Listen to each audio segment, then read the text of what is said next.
think this game served a lot of purposes for us, and we got Blake Smith out there, who's somebody who we felt like was going to be really good out of our bullpen, and we didn't have the right matchup at the right time to bring him in during the course of the first 3 games. Ryan Rigby is somebody the ball came out of his hand really well, and obviously Paul Young, until the ball hits him in the arm there, we pitched really well too. And Ryan Sear gives us his second very good outing of the weekend. So I think our lineup was pretty productive today. I think our lineup's been pretty productive outside of last night. 3 out of the 4 games we played, and again, our starting pitching has not been what we need it to be, and I think every one of those guys would say that out loud. So we didn't get to see the real Zach Houston today. 2 days ago, he threw maybe the best bullpen of his career, and it just didn't come out of his hand for whatever reason today. And he knows he's better than that. We know he's better than that. And we have a lot of confidence in Zach, and he will be better than that down the road. But even for guys who've been around, that first time out is a step-by-step process, and we need every one of these guys to be better the next time they go out.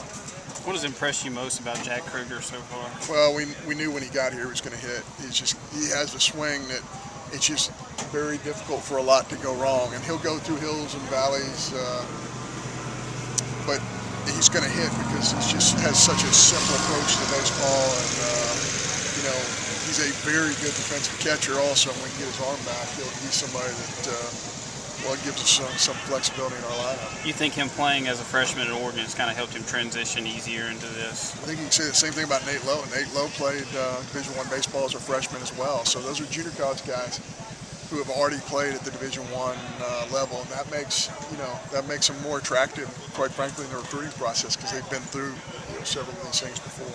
What did you learn? Kind of learn some of the things that you learned about your team this opening weekend. Well, I think what we learned is we're going to have a very good lineup. I think what we learned is that some of these relief guys that got opportunities were really, really good. Some of them were not. And I think that we learned that our starting pitching, even though it's been dominant, in our inter-squad so far this spring, just wasn't as good. And quite frankly, I think the lineups that they have been facing in inter-squad games is better maybe than the lineups that we saw this weekend, and they've been dominating those guys. But it's game time, the bright lights come on, and you got a different color jersey in the batter's box, and those guys just didn't throw the ball as well as we wanted to.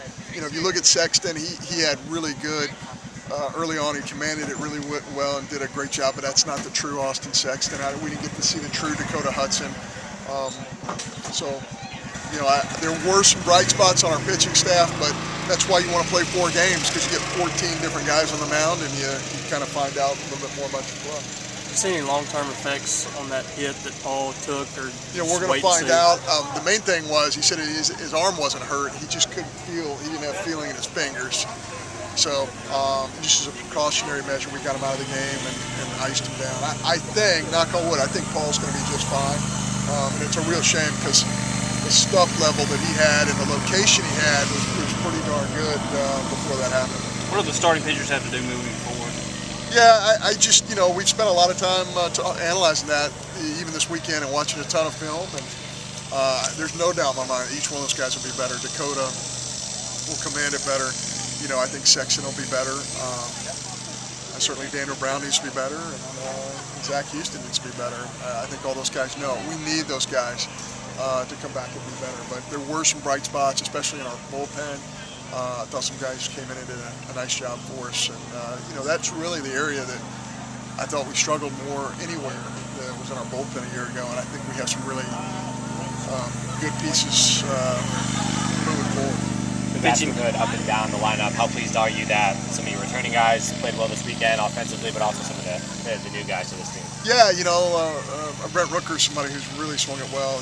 Lowe has come in and had a really mature approach, and has given us a power left-handed bat, swung it well. You mentioned Kruger before. He's somebody that he has really swung it well. Robson has been really, really good, really for 4 straight games. So we've had several guys. Humphreys has been phenomenal. He's eliminated a lot of swing and miss from years past, and really become less fly ball oriented and hit a ton of line drives and hard ground balls, and he's gotten a lot of hits. So we need that to continue as well. So yeah, I'm really pleased with what our lineup has done. need to clean some things up defensively, and again, our starting pitching needs to, they need to get right back to where they were, quite frankly, for the last month. Pitching plan for Tuesday? Yeah, we don't know.